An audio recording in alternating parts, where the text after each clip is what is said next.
is happening. It's happening now. That happens is a thing that happens right now because what just happened hasn't happened quite yet. That happens is the best podcast you'll get. Hi, I'm Jeff B. Oh, shit. Davis. Did I just improvise the world's greatest podcast theme song? I think I did. Yeah.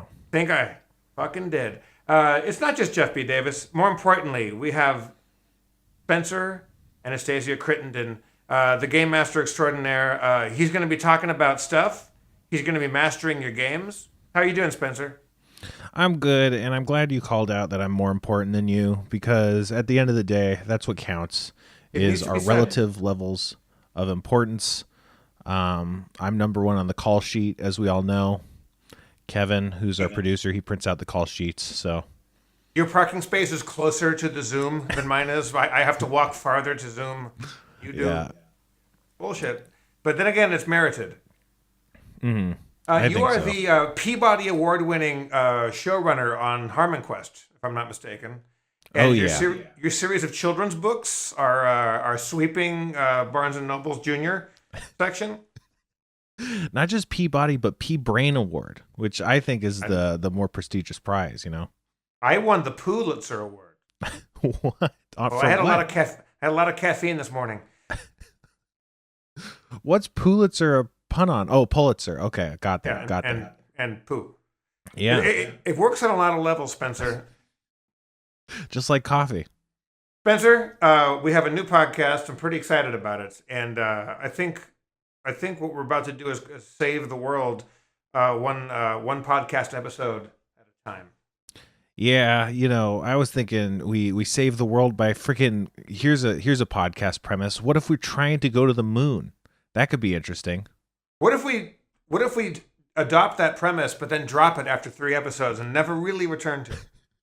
Well, I was just thinking that, we could really dive in deep to it, and we just, we get a rocket builder on board like first episode, and send them off to draft, drawing up a draft of a rocket. Is that something that happens? Really just, prove it that it's doable.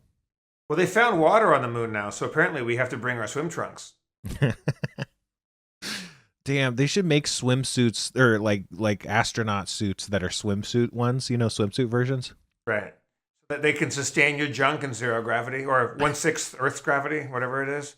Yeah, you gotta have that inner mesh. Here's the problem with them finding water on the moon, Spencer, is that now if I go inhabit the moon, do I have to work on my beach body? I think it's like a moon body, It's a whole different kind of body that you'll be working on.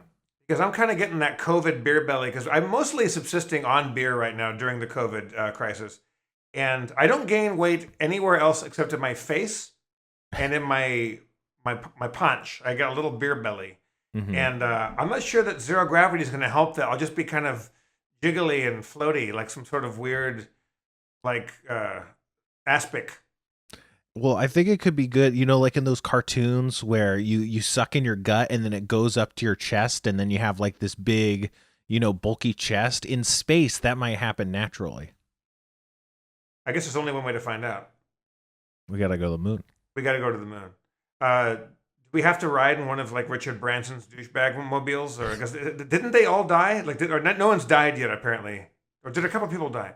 I don't know, but I know a guy who knows one of the people involved in SpaceX. So that there's a association there that we might be able to leverage. I saw some of the SpaceX prototype astronaut suits, Mm-hmm. and they're, I think, needlessly sexy. They kind of cross over into what I guess I would consider my own latex fetish, because you kind of look like Halle Berry from Catwoman, which is great. Mm-hmm. But then how are you going to get your job done in space if you're just constantly turned on and bursting through your latex SpaceX? Yeah, they really asked the question, like, can spacesuits look like that? Does this function? Because, every other spacesuit has looked so different that it's like, this can't work, can it? Yeah, and they have the word sex in their name. SpaceX, that's kind of a... The pack is silent. I'm already turned on. What were they saying like a long time ago? Like someone on Twitter had a great joke. They were talking about sending astronauts to Mars, and that the idea would be that they should only send women astronauts because that way people wouldn't be tempted to have sex. Mm-hmm.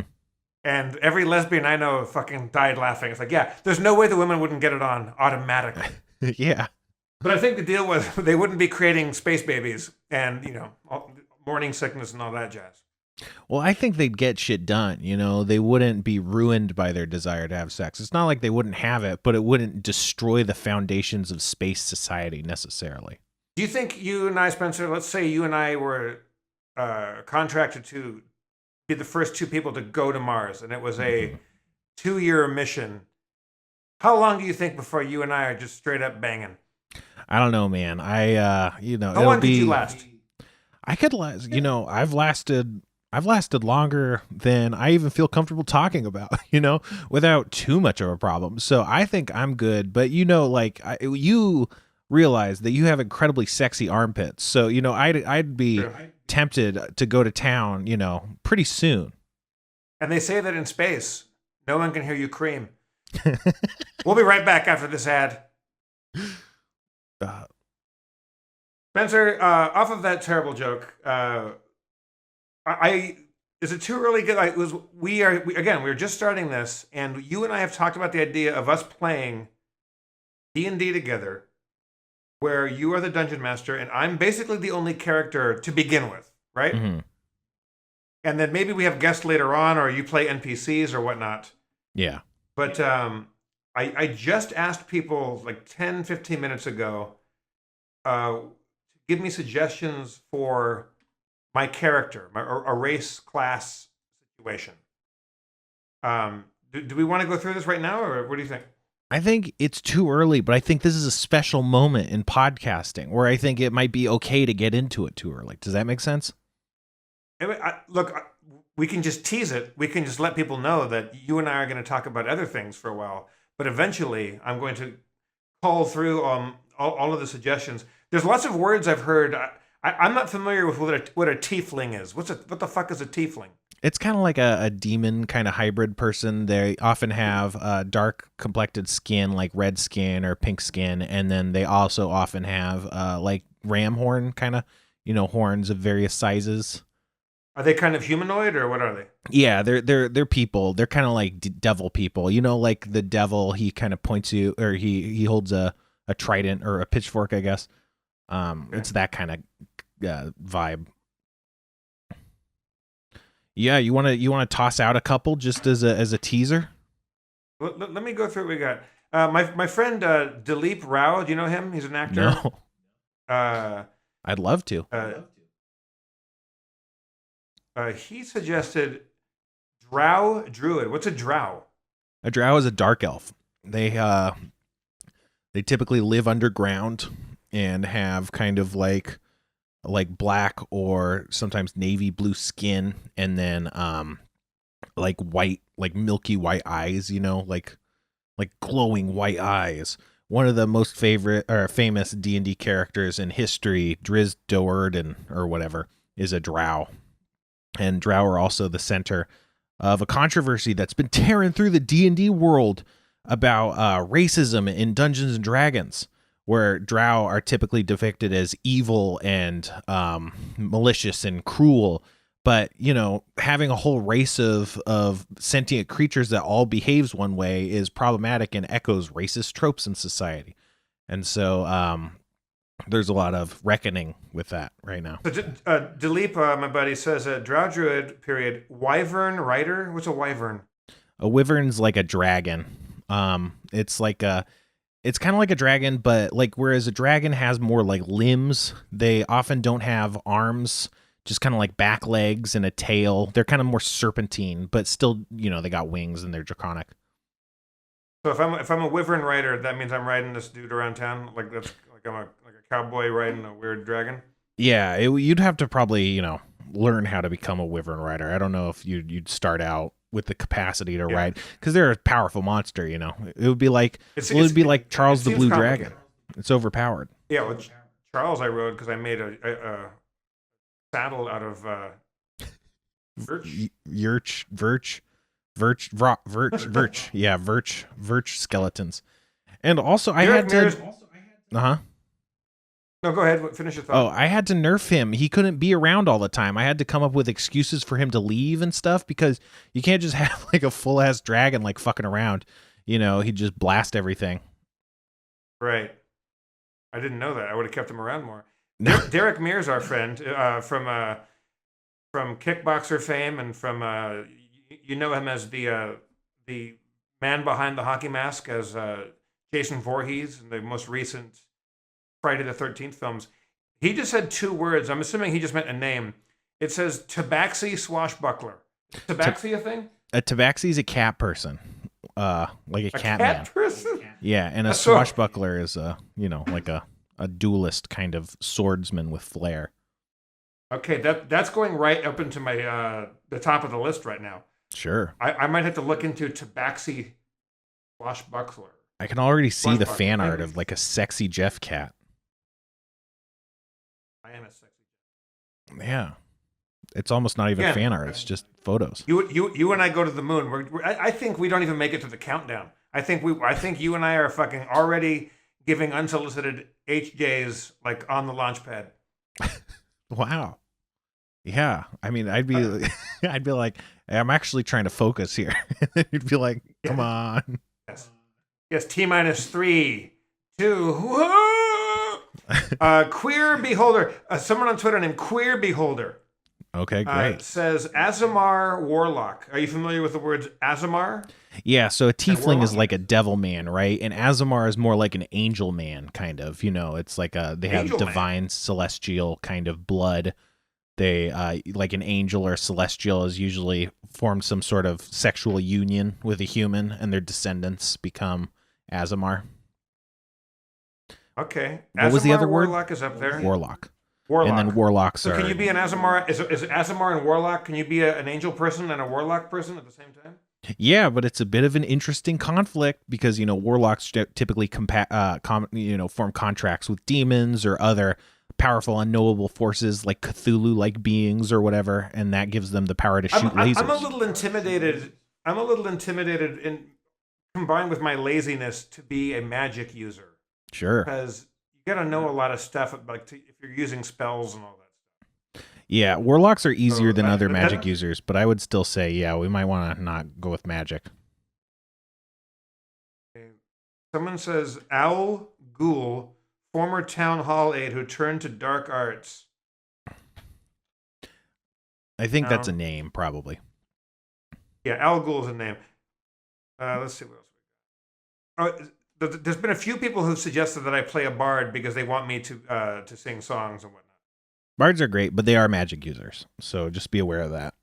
But they are magic users? Yeah, they do spells. They're kind of like a rogue if a rogue was pretty good at spell casting. Okay, one Twitter follower, Adrian V, says, from a fellow bard to a bard, let me tell you, play a bard. Bards are the best. A tiefling bard. That's the devilish artiste we need. Is a tiefling bard a viable thing for us? Sure. Tieflings are, sometimes mistrusted for having fiendish heritage, but, a bard would be able to use that to his advantage or play against type. What if you were a bard, what kind of performance would you engage in? Bards kind of bank on performance. I would just do bad improv. I would just sing with Wayne Brady.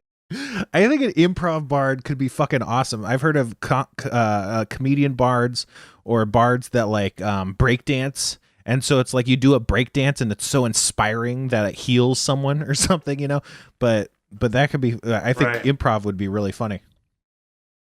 Can I go back to what a tabaxi is? Catman, yeah. That's a cat. That's a feline cat. Cat person, yeah, like a humanoid kind of cat. And what sort of abilities and feats does that give me? I don't know. Let me look this up. I'm looking it up. I really like the idea of swashbuckler because swashbuckler sounds like it might be close to like a rogue, maybe. It is, yeah. I think it might be even a type of rogue. I kind of want to be a swashbuckler. Because I love pirate movies, Spencer. Do you know this about me? I will watch any pirate movie. I love old school Hollywood pirate films. Good stuff. I like a cling clang, and I like a daring do, and I like a buckle to be swashed. So what is a cling clang?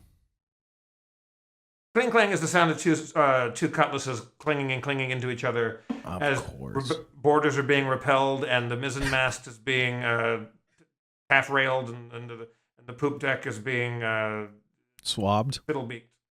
Fiddlebeaked. Swabbed. What You does can swab it. fiddlebeaking? What does fiddlebeaking do? I think the fiddle beak is the very front of the boat and the taffrail is the very back of the boat. I like taffrail. That's a cool word. It But looks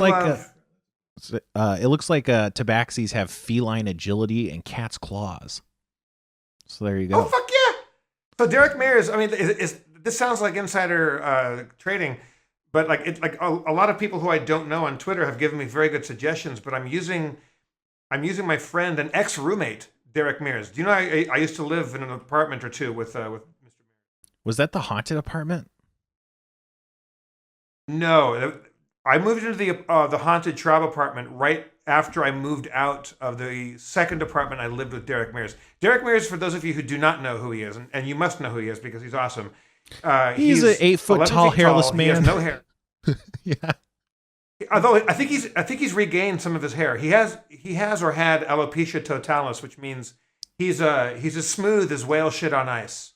He's glossy, and that's one of the reasons. Aside from his natural charm and agility and kung fu like skills, he can play a monster in all of the Pirates of the Caribbean movies or Predator movies or Friday the 13th. Because makeup people must love him because they can apply all the latex appliances like the makeup stuff without having to shave him because he's smooth. And we used to live in a shit apartment in Koreatown back when it was really dangerous and police were being killed on our doorstep and it was gunfights every night outside. And Derek and I would play Tomb Raider on his PlayStation. Was that the platform that Tomb Raider was on? I think so. Yeah. And he would walk around the apartment in his tidy whities. And again, he's 6'5" ish, maybe 6'6". Mm-hmm. Very pale, no hair to speak of. Walking around in his tidy whities, and he would do a pretty prancer dance. He would look like a pretty prancing pony, and ask me if I thought that he was a pretty prancing pony. Mm-hmm. We lived together for quite a while. He's a great roommate. Derek, if you want them, I stole your basketball shorts. I still have them. This is quite a long time ago. But I'm just going to make an executive decision here, Spencer. Mm-hmm. Tabaxi swashbuckler. Yeah, I mean, you are an executive, so this all tracks. Fantastic. You're definitely dressed like an executive. We made it easy. Maybe I can go on Twitter right now and say, maybe request names from my Tabaxi. Yeah, that's a good idea. Swashbuckler. Yeah, and also if anybody that's listening wants to come up with concept art so I know what I look like, that would be ideal. Do we want to roll stats today, or do you want to leave this for another day? I think it could be too cool to actually do it on the show, but I mean, the fact that we already picked your race and class is we're basically done, I want to say. We can just finish. The podcast could just stop right now. Yeah. Been what, like 17 minutes? Hey, Kevin Day, our producer extraordinaire who's made Harmontown possible and this show possible. I see you over there, Kevin. How you doing, brother? Doing great. I'm really excited. I cannot wait to see your cat swashbuckler. I'm sure. I'm trying to picture that. I'm picturing. Isn't there like a cartoon where there is a cat who is a swashbuckler? Like he's got like a. Yeah, Antonio Banderas did Puss in Boots. That's what I'm picturing. For Shrek, yeah. Yeah, and he's got like the hat, like the Buccaneer hat pinned up on one side. Yep, that's exactly what I was picturing as you described it. Yes. Okay. I mean, yeah. I don't want to just mimic that, but no. I think with my knowledge of ship stuff, if that's what they call it, I think they do. And adding feline agility, I think that's going to be fun. Yeah. You could major in ship stuff. Is there a story behind where you learned so much about ships? Yes. Well, I mean, I don't know if it's a story. First I read Moby Dick. And some people have read Moby Dick, some people have not. Some people have tried and given up. I really liked Moby Dick because I really liked the detail. I liked the minutia of on deck, on ship life, and just about ropes or lines as they call them, and just like what the carpenter does aboard a ship, and how you catch a whale, how you cut into the blubber. I really liked all the nerdy detail of it all. And then I read almost all. I think I've got 3 that I haven't read. I think it's about 21 of them, if I'm not mistaken, of Patrick O'Brien's Master and Commander series of books. They made a terrible movie with Russell Crowe. Right. Just you read the book. The bummer is now you go back and read the books. Now I got to picture Russell Crowe. No, I almost said Russell Brand. Russell Brand would have been a better He looks like a pirate. Master and Commander. Yeah, well, he does. Who would I cast as the actual captain? Captain Aubrey. I would go with Aubrey Plaza. Yeah. I'm gonna gender switch it. Aubrey Plaza is the kind of taciturn, emotionally withholding captain of a ship of the line. I think we can make this. I think we certainly have a pitch on our hands right now. Yeah. But I love those books. But again, you have to read those with a glossary of ship knowledge, because I don't know what a marlin spike is, or what a mizzenmast, or what a fucking, like, now I forgot. There's all these little details of what every part of the ship is, and I became really addicted to knowing everything about a ship. Yeah. Because when they get into a battle, you got to know that somebody has to clap onto a clue line, Spencer. It seems very smug, all this terminology. Like, just call it that rope over there. You know, it's like, I think you're already on the ship. You'll know what people are talking about, right? You don't need all this diction. True, but because there's so many different lines and different riggings, there's standing rigging, there's flying rigging. You got to know which is what. I also love I love movies like mafia movies, or like bank heist movies, where you learn the craft of a trade, and there's terminology for stuff. And also I love the superstitions, and sailors maybe are the most superstitious people after baseball players and actors.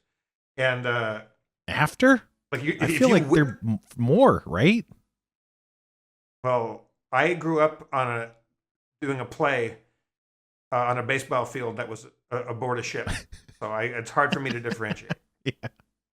But if you whistle on board a ship, you might get thrown overboard. Wow.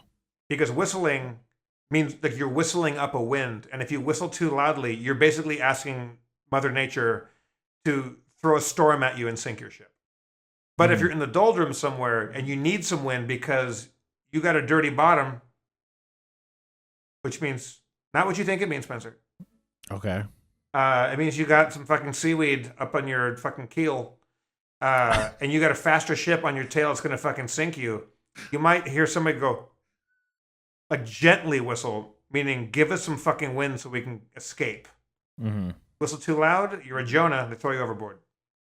A dirty bottom, huh? What would wind help it if your keel was stuck like that? Well, if you need to escape somebody, and you're in the doldrums, and a cleaner ship is behind you, they're going to sneak up on you and shoot. They're gonna bow chase you and cast one across your athwart ships. I hate when that happens. Did I just make this podcast? I just ruined our podcast by talking too much about boats. I think this should be a nautical podcast.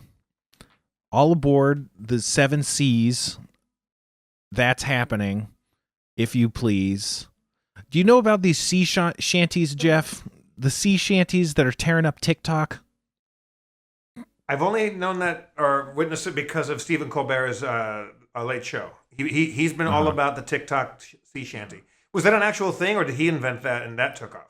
I don't think he invented it, but there's just, everyone's like, oh, the sea shanties are taking over TikTok, but it's like this one viral TikTok took off with a sea shanty. And here's the thing that pisses me off, Jeff, is that it's not a sea shanty. You understand? It's a ballad. It's a ballad set to the theming of a sea shanty, but it's not a sea shanty. You know what a sea shanty is? It's a work song. It's a song that you use to keep time when a crew of people all has to work rhythmically together, without losing pace. You can't do that with the sea shanty that's going across TikTok. It's a ballad. No self-respecting crew of, sailorsmen is ever going to be singing the wellermen while they're fucking heaving ho to the mizzenmast or whatever. If you tried to start one up, you'd be laughed out of the ship. You'd be laughed off a damn plank, Like, it's ridiculous. Not a sea shanty. Not even tearing up TikTok, just one.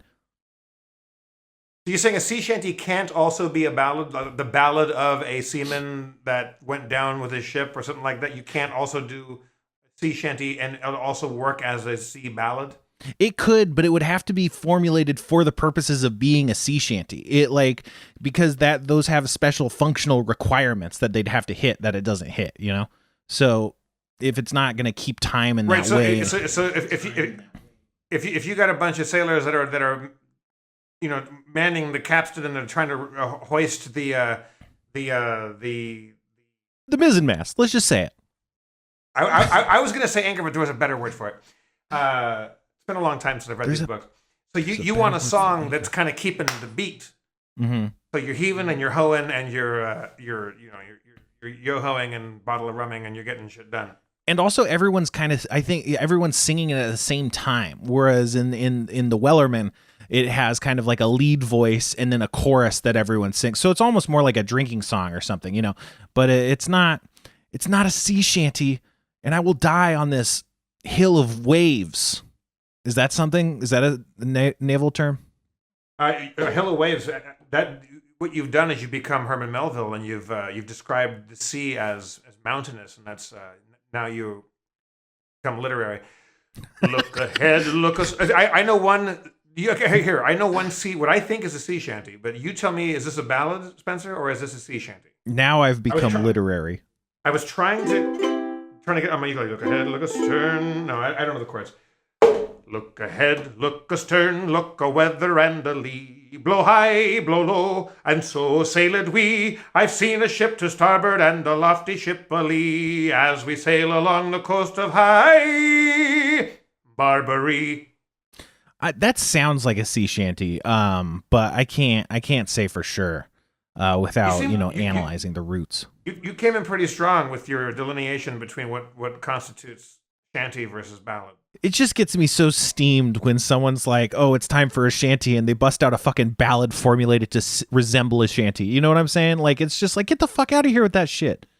Is it too late for me to be a swashbuckling bard, or like does Tabaxi preclude me being also a bard? Or you could be a bard. Anyone can swashbuckle, but swashbuckler specifically in the rules is a type of rogue. But I mean, being a bard wouldn't preclude you from swashbuckling. As long as you're buckling those swashes or swashing those buckles. Is it possible to add like a what do they call it? Like a cantrips? Cantrips. I have like cantrips where I can have like a bardish kind of thing where I can, if I do break into song as a Tabaxi swashbuckler, that my song might have some bardish powers. Is that crossing too many lines? It's crossing a lot of lines, but that might be something we can think about. I'm not prepared to rule it out just yet, but we'd have to find out some way to balance it or make that something that is attainable over time rather than something. Well, how about this? Instead of me being a bard, I think I do want to stick with Tabaxi swashbuckler because that just makes me happy. I don't know what the fuck it is, but I like that I'm a Puss in Boots swashbuckling kitty cat. Mm-hmm. But maybe I'll just really go for high charisma so that if I do sing a song, maybe my charisma can carry the day in a pickle. Yeah, for sure. And then, your charisma might reach supernatural status, not unlike a bard. But yeah, I think a swashbuckler is basically just a rogue. But you know how rogues have a sneak attack where they pop out of nowhere and go, haha, and, hamstring you or whatever. They now call that... They don't even call that sneak attack anymore. They call it bone weeveling. We're freaking changing the vernacular. We're shifting scapes. It's a whole scape shift situation. Bone Weevil kicked so much dick around the fucking multiverse that to call anybody a rogue is just to be a lesser Bone Weevil. Mhm. And if you sneak attack somebody, you got bone weevil. Yeah. You've been made to leak, as Bone Weevil might say. And Boots of Mad Hops, one of the greatest things you ever gave me. Oh yeah. I'm a real genius, and if I don't perform to expectations, that's the problem of the audience, and they're just not understanding it right. And actually, I'm doing it as good as I've ever done, and I'm not out of practice. So just keep that in mind. Well, Spencer, we've been on the air for how long now? I'm going to crack open what's left of my Fernet Branca, and I'm going to splice the main brace. Another nautical term. Look it up. I'm splicing the main brace right now. That seems like weaving like a rope into a more important rope. That's exactly what it is. The main brace would be the most important standing line on the thing that holds the main mast up. It's the biggest, thickest rope. And if a cannonball should hit your main brace, you're in danger of the main mast falling over and sinking the ship. Or you'd certainly be dead in the water. To splice the main brace is the most difficult task of your bosuns and bosuns mates and like your best rope splicers. Mm-hmm. And it's a very difficult task. And if they can do that, the captain would say, splice the main brace, which means the entire company of the ship gets to have a second serving of grog. So if you're at a party and you go, gentlemen or ladies, let's splice the main brace, that means you've bought everybody around. So it's so difficult that they don't even use it regularly, like to refer to the actual act. Yeah, it's more about like any difficult task that got done on the ship that was cause for the captain to go, fuck it, we just evaded danger because some of the people on ship did some miraculous hard work. Mm-hmm. It's time to splice the main brace. So, L'chaim.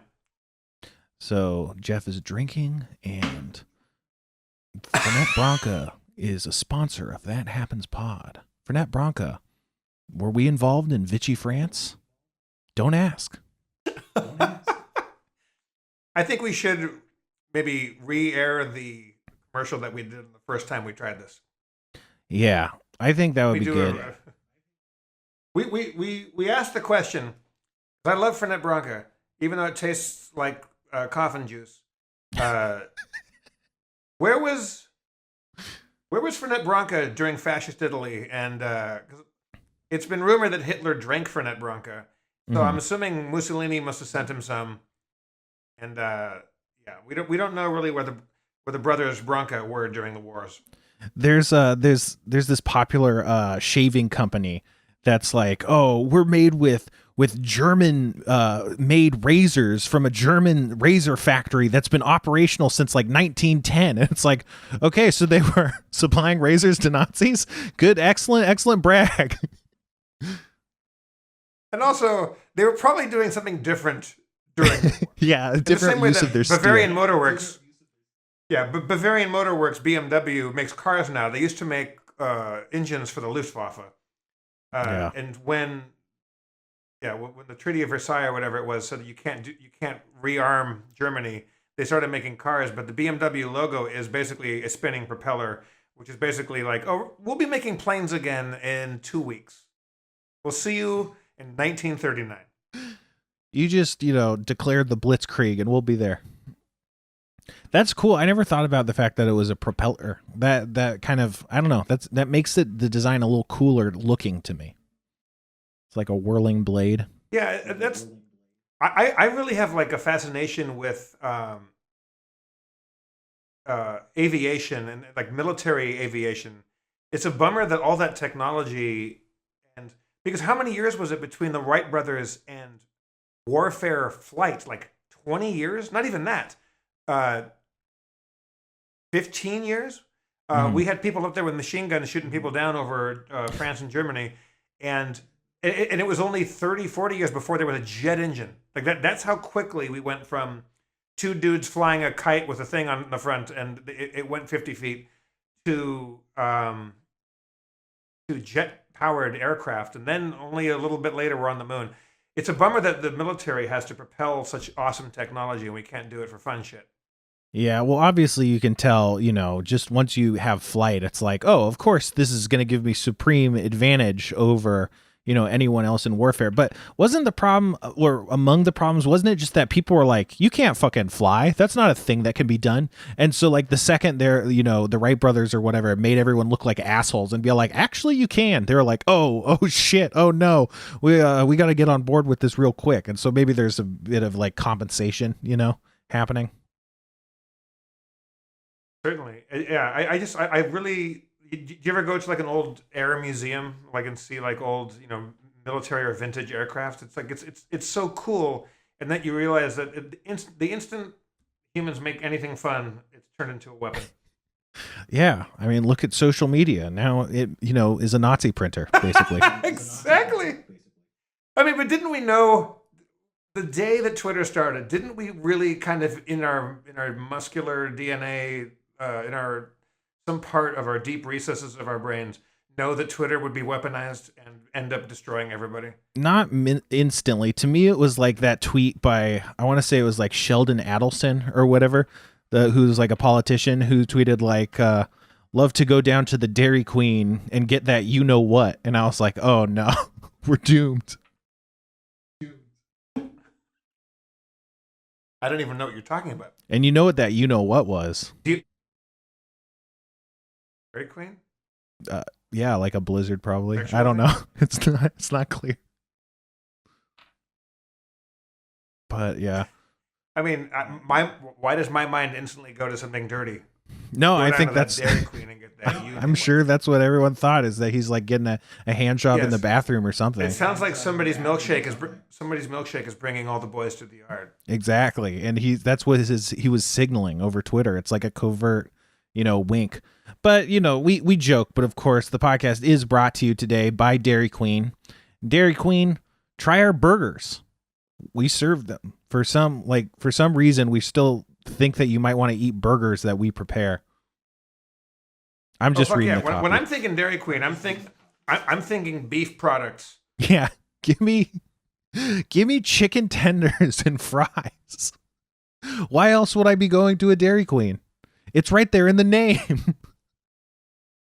Also, as always, Spencer, our show, That Happens, is brought to you by Old Man Crittenden's Jasmine-infused root beer. I'm Old Man Crittenden, and my voice is different than it was last time because I've been drinking a new formula, now with rosemary. It gives just the hint and bite of spices and herbs that you remember from your mama's chicken recipes in the comfort of this beverage that I've formulated for you. Try some today, and remember, in every bottle, there's 3 teeth. Old Man Crittenden's Jasmine-infused root beer. This isn't your mama's jasmine-infused root beer. No, it's Old Man Crittenden's. Use the promo code That Happens. Just for no reason. Just use it. They'll give us more money. That's why we're doing this. This whole thing's a cash grab. This whole thing is absolutely... We don't even care if we have an audience. This is simply about Spencer and I making that sweet Old Man Crittenden's Jasmine-infused root beer swag money. Oh, yeah. We're also sponsored by Fernet Branca. We're sponsored by Mountain Dew Major Melon.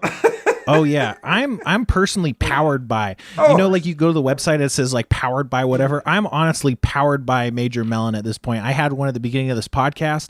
It's delicious. Tastes like a damn Jolly Rancher. That sounds like a nightmare. I had made you a promise that I flaked out on. I knew I was forgetting something today. I was going to go get myself a Mountain Dew Major Melon and try some because I wanted to combine it with our other sponsor, Tito's Vodka. I was going to make a melon, a Tito melon. Yeah. A vodka melon. I'll get you some. I think it's actually hard to find in stores, so I'll have to bring you some. I hope it's hard to find.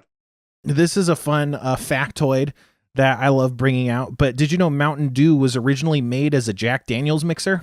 That's why it was created. Well, Mountain Dew is a nickname for moonshine. Mm-hmm. So, and whiskey like a Jack Daniels from Tennessee would be also known as like if you were making your own whiskey on the hills, that would be Mountain Dew. But has anybody ever tried Mountain Dew mixed with? Oh, I have.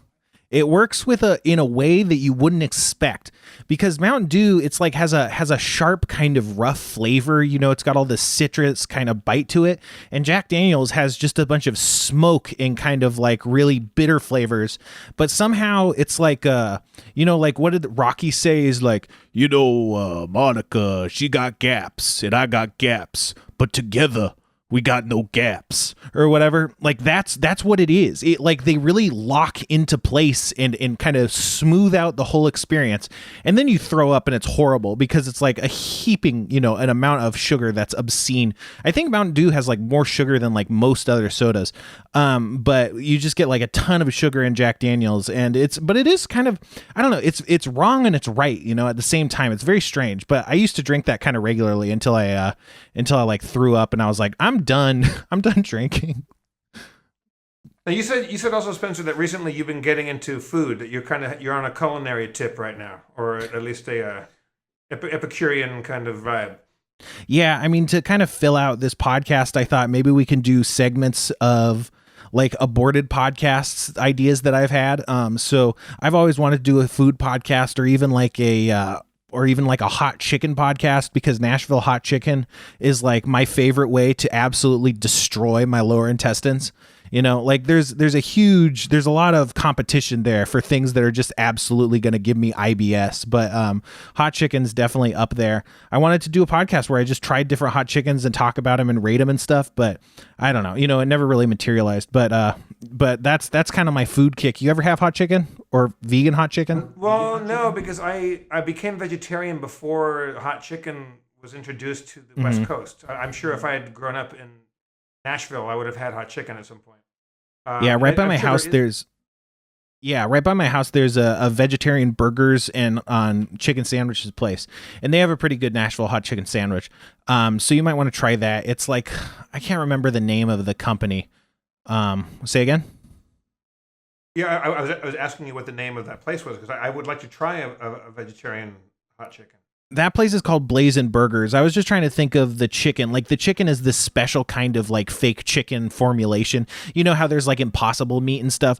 This kind of fake chicken has its own name. It tastes a lot like satay or whatever, or maybe like textured like tofu. But I don't know. It's really good. It tastes like not like chicken so much as like stuffing, like Thanksgiving stuffing, kind of like a savory bread pudding kind of situation, but it's like so good. I'm down for that. Yeah, so that's by my house. I'll bring you one of those and a Major Melon. Yeah, I'll bring the Tito's. You bring the Dr. Pepper Major Melon, and then you can carry me to the diabetes ward at Children's Hospital down the street. Oh yeah. I'll haul you over in my new car with the cheese stain. My cheese-stained car. Sharp-eared listeners might remember that from Harmontown, the podcast. And speaking of Harmontown, we're doing a Harmontown reunion show. I don't know when this is airing or coming out, but if you're listening to it, you be warned that, we're doing a Harmontown reunion show on the 21st of February, right? Get your tickets now, because they're selling fast, and I don't know how the internet works, but can the tickets sell out? Is that a thing that can happen? Kevin, can they sell out, or is it come one, come all? Let's pretend it can. Right now, we're not entirely certain. There's going to be a limit at some point. We just don't know what that limit is yet. So hopefully we don't hit it. But if you're worried, buy your tickets now.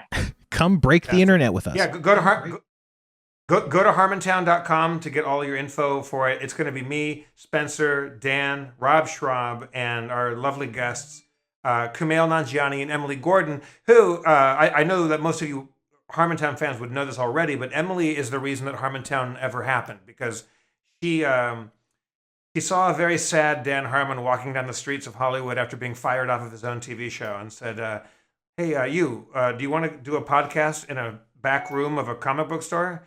And Harmontown was born. And then only like several weeks later, we met a bearded genius, culinary expert, swashbuckler in his own right, Spencer Crittenden, and the rest has been podcast history. And then Kevin Day came along fairly early too, right? Yeah, about 100 episodes in. And then how did you I should know this. What made you become so involved, Kevin? How He did was you a go from shadowy being a listener to He was a shadowy Batman-like figure who swooped in to save Dan, who was being cyber accosted on the streets. Is that an accurate characterization? I mean, yeah, I talked about this in Harmontown once. I mean, I knew Dan before this point, but yeah, at one point somebody had hacked into Dan's iTodd account and was trying to sell it, like all of his contact information, and not just him, but like a whole bunch of other people as well. Like, half of Hollywood got hacked at one point. That was around the same time, like those pictures of like Jennifer Lawrence leaked and things like that. And Celebgate. yeah. So I got to talk to Dan some more about that too. And while we were actually like in the middle of talking about how do I secure my phone, he was like, I've always wanted to do a video version of Harmontown. How do we make that happen? And then that's where we started. Is this strange internet person? Is this strange internet person who swooped in to kind of tell me that shady dealings are happening on his travels throughout the undernet the perfect person to go into business with? I think so. And it turned out it was. It worked pretty well. Yeah. So yeah, I came in, that's where we turned it from just a podcast to making it a video production and things like that. And that worked out really good timing because the film was happening at the same time. So yep, that's how I started. Damn, the film. Man, you could watch us in a fucking movie. And also, like, I won't even allude too specifically to what it is because people will try to connect some weird dots. Kevin one day called me up and alerted me that I needed to be on guard because of my own potential vulnerability because of a loose connection to somebody in the news that you did not want to be connected to. And it turns out nothing ever happened because I didn't know this person at all. But Kevin just strangely has connections in the dark. You call it the underweb? I call it the undernet. The undernet, yes. So like Kevin's just kind of there to protect us all from potential hazard. Yeah. Kevin actually contacted me, and I've never even told this story, but Kevin actually contacted me and said that I could actually refinance my home at a new rate. And he said it could save me thousands of dollars in the long run, So I'm sorry, Spencer. I'm so sorry. Well, he also told me that my social security number had been compromised, and to call this number. We have a special guest here. We have a special guest. Oh, look, it's Tom Selleck. This isn't my first time at the rodeo. Reverse mortgages thing. I'm not trying to steal your home. I've been to the rodeo at least twice. I would say this would be just spitballing my third rodeo. Whoa. Reverse mortgage. I'm Tom Selleck. So, Tom Selleck, if you're not trying to steal my house, then can you explain that large house-sized fish butterfly net that you're holding? What is? He ran away. What the fuck? You ask him one question, he crumbles. Yeah, exactly. I think the more light you shine on Tom Selleck's weird involvement with reverse mortgages, the fucking less he wants to be involved. I honestly just thought that was for an unrelated purpose. Tom Selleck, I have a bad habit of getting up and flipping through the various cable news channels to see who's reporting what and how. Mm-hmm. I will watch CNN and then MSNBC and then Fox News at the top of the hour to see who is all inflamed about one thing and who's completely ignoring the other thing. One thing's for sure, mesothelioma is coming to get you, everybody. Oh yeah. It's you can make a lot of money by being a mesothelioma lawyer. I was thinking about getting mesothelioma, just to kind of be I know involved. a place that you get a free book. You get a free book. What's the book? It's about mesothelioma. I think it gives you mesothelioma. The book is just Moby Dick. Do you know what they call it if you get cancer at the rearmost mast of a sailing vessel? Taft rail cancer. Mesothelioma. You may be entitled to I don't know what. Should we change that happens to just nautical fun bits? I think nautical. It's gonna be a lot of nautical tidbits. I think We're that gonna could be a splice- good theming. We got to get some like. And look astern, look a weather and a lee. Oh, once was a sail you that know- set to sea. A ship by the name of the Wellerman was he. I don't know how the song goes. Let's see. This is not a sea shanty.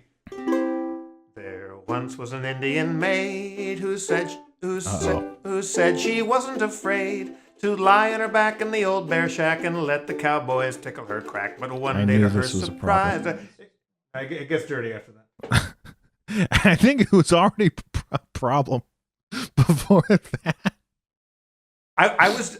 Maybe I told this story on Harmontown before about when I was performing at Disneyland and I played a cowboy in Frontierland. Mm-hmm. And there was a young lady that played Pocahontas. She was one of the walk-around princesses.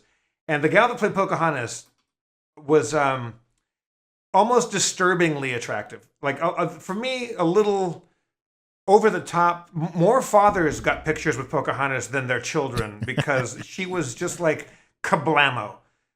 She was really beautiful and like va-va-voom.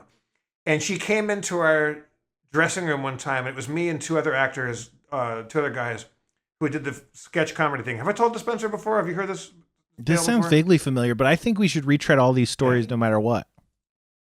Yeah, like, I think it's a new podcast, so like, who cares? So- Maybe we get different listeners. So beautiful, incredibly like voluptuous Pocahontas young lady comes into the room, and I was too terrified of her to actively flirt with her. I think she was kind of maybe putting it out like that she was kind of flirting with me, like maybe I should ask her out, but I was just chicken. Mm-hmm. And then she leaves, and my friend Joe in the show, who wore a hat, not during the show, but like in real life, that said Aunt B on it because he really did look like Aunt B from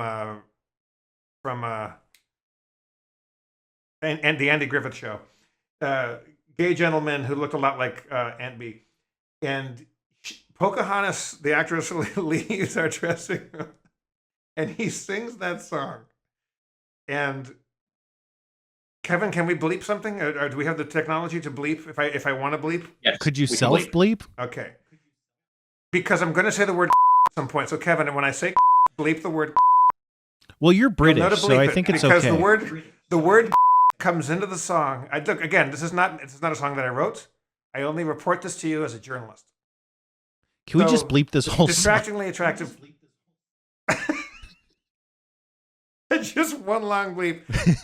There once was an Indian maid who said she wasn't afraid to lie on her back in the old bear shack and let the cowboys tickle her crack. And one day, to her surprise, her belly began to rise, and out from her beep came a little young runt with his ass between his eyes. And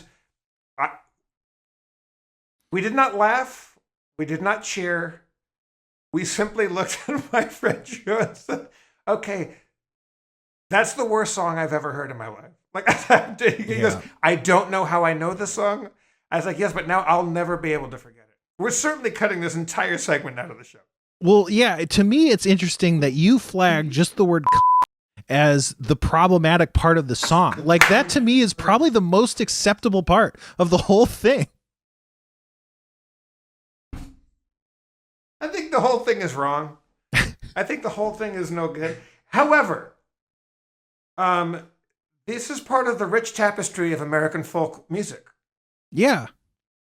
And we That just, it you know, wasn't afraid to it this is wasn't an afraid to educational tickle the podcast. crack of the problems of the day. Yeah. This is In a lot of ways, I'm looking this at Kevin. podcast I'm tickles looking the at Kevin crack on the of Zoom right America. now, and he already looks nervous. He's already looking for the exits. I saw him writing notes. He was writing edit notes. See, the thing is, I think this would be great. This would be a great bit, but I just don't know about like as a first episode bit. Like maybe episode 10, I think we could absolutely get away with this. No, I think we certainly cut that entire thing out. Okay. Or- maybe we could just bleep the or- whole song. I think we leave everything that we've already said, including what I'm saying right now, and bleep so much of it that nobody knows anything that we're talking about. I think that's actually really funny. And then, but maybe, yeah. And then for special VIP subscribers, they get to hear the song on episode 10. That's like a $30 Patreon tier to hear that song. If you want to hear the song that we all agree shouldn't have been sung in the first place. Yes, that is a VIP tier. Yeah, Kevin, we leave it to you to bleep the fuck out of that song. And don't bleep fuck, because I want people to know that it was worse than that. And I think, that's there's a beautiful sentiment. And it's brought to you by Fernet Branca. Fernet Branca, we commissioned this song. I drink Fernet and I want to drink more. I drink Fernet and I'll never be the same again. Jeff is drinking Fernet Branca, brought to you by Italy. Italy, we kick Sicily into the Mediterranean Sea. It did.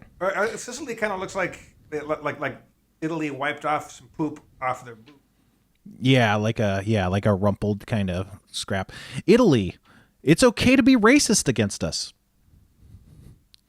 Italy, if you're looking for a target of casual, ironic racism but don't want to commit fully, try our country. Italy, the stereotypes, they are accurate.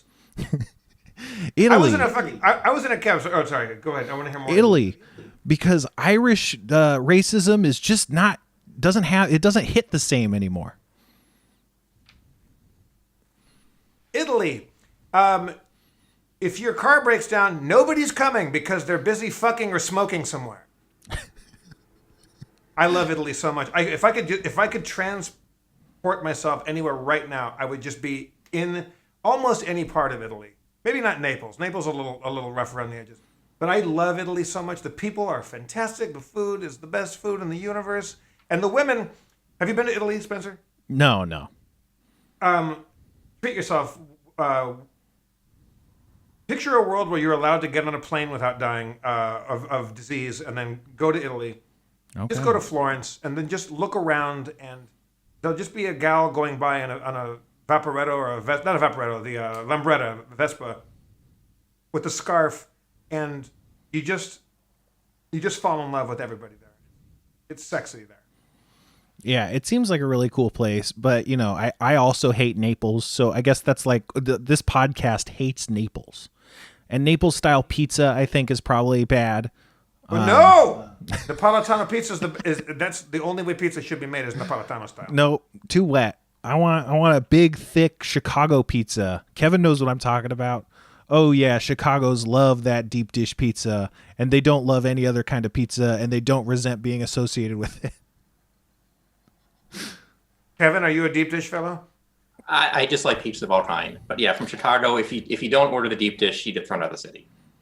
Do you want to talk about Chicago tavern style pizza, Kevin? Do you know about this?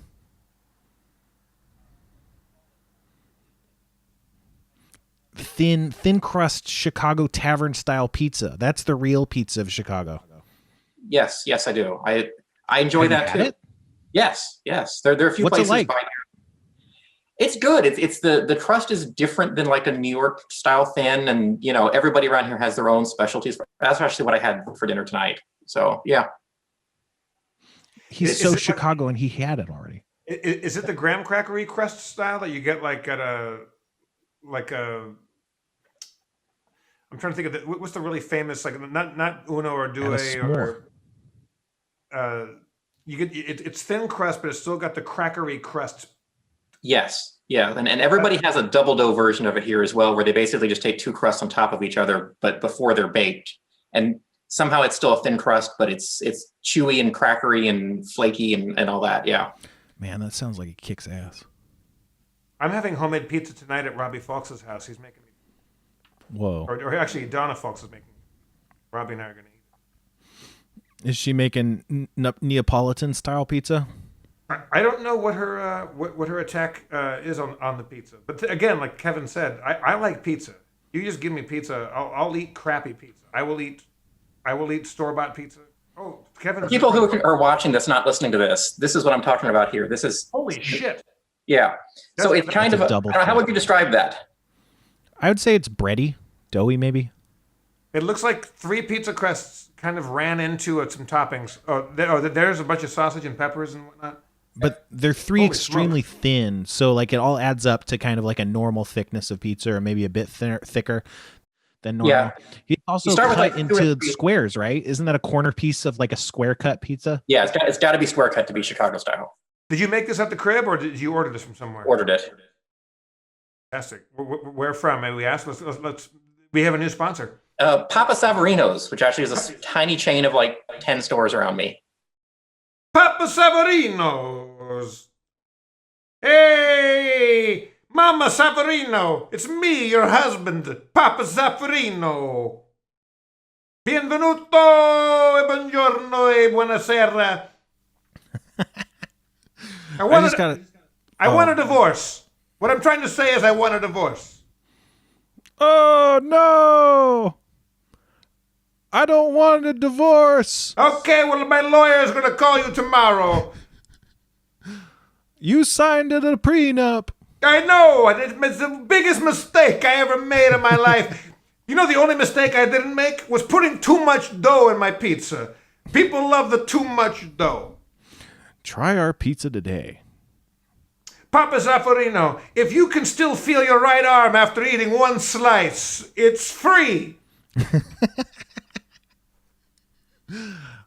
So I just gotta put this out there that on the Zoom I muted the mic so I could fart, but I'm pretty sure that the mic still picked it up on the record. I think I heard that. That could be a fun Easter task egg. for Kevin to, like a fun surprise for Kevin in the edit. It's a fun Easter egg. That's the $50 Patreon tier to hear it. There you go, the fart at the edit. $50 level, you can hear Spencer fart on mic. And of course, the $50 tier also includes the famous Indian song. But we're we should figure out a way to wrap up episodes, huh? Like, on Harmontown, Dan would always break into a rap or something. We need something like that. Yeah, but I always found that was just so perfunctory and compulsory that it never seemed honest. Not never. Just sometimes it seemed kind of forced. Sure. I feel like I would say that sometimes it felt like you forced it. Yeah, because I wanted to go. Yeah. No, I get it. Because the show would have been going for 2 hours and 5 minutes, and basically, if I could just make the sound of a clicker or a blinker on a car, like make it sound like I'm looking for an off-ramp. Yeah. Because can we all leave? Well, I do want to bust into my famous and will certainly be long-running news segment. Is that cool? Can we do that? Yes.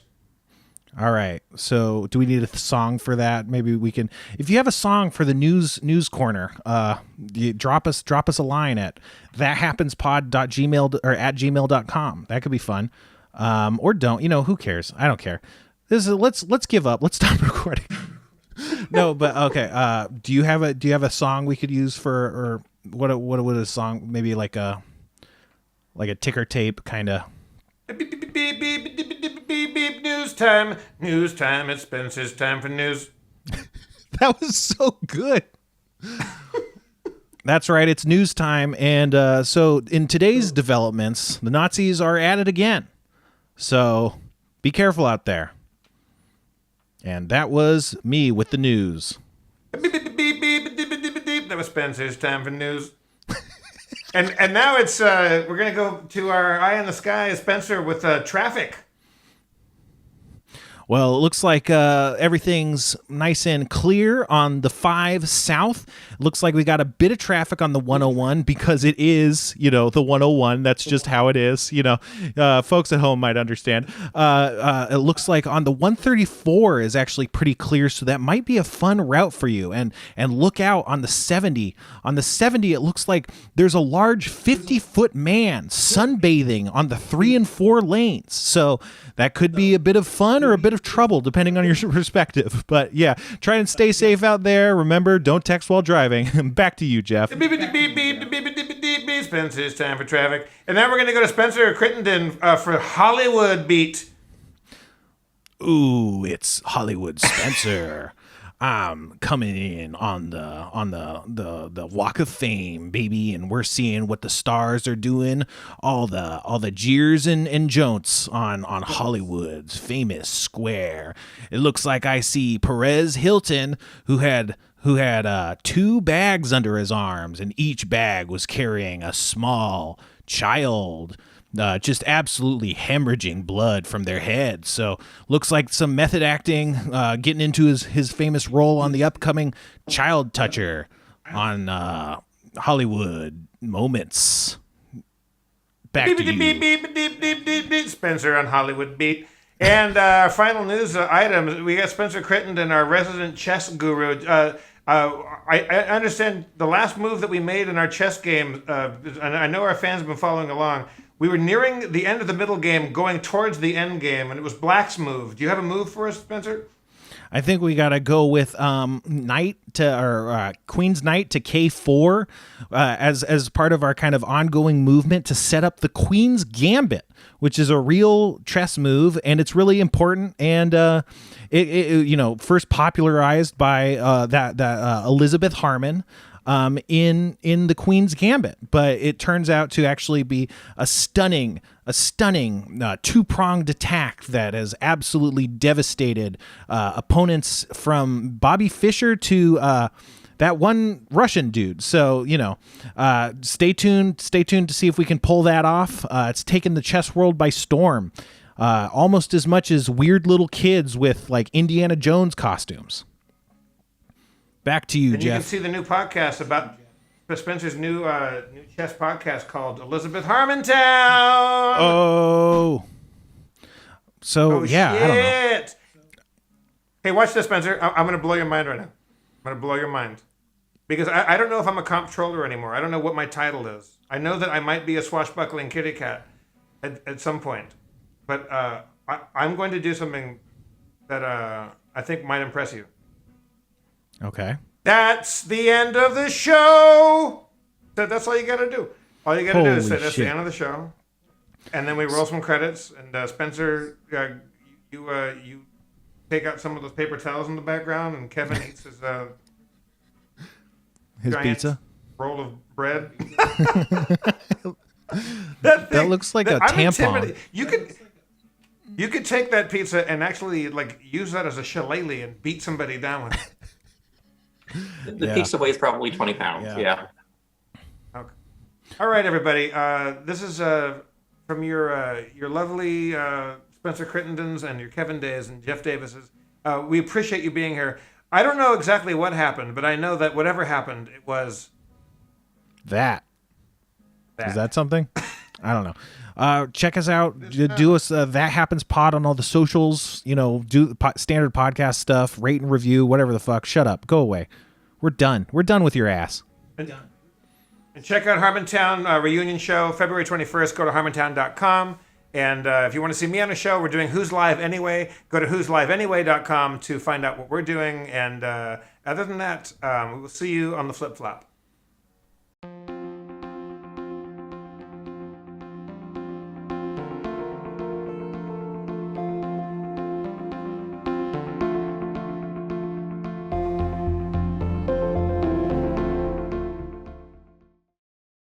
Scarpins Audio.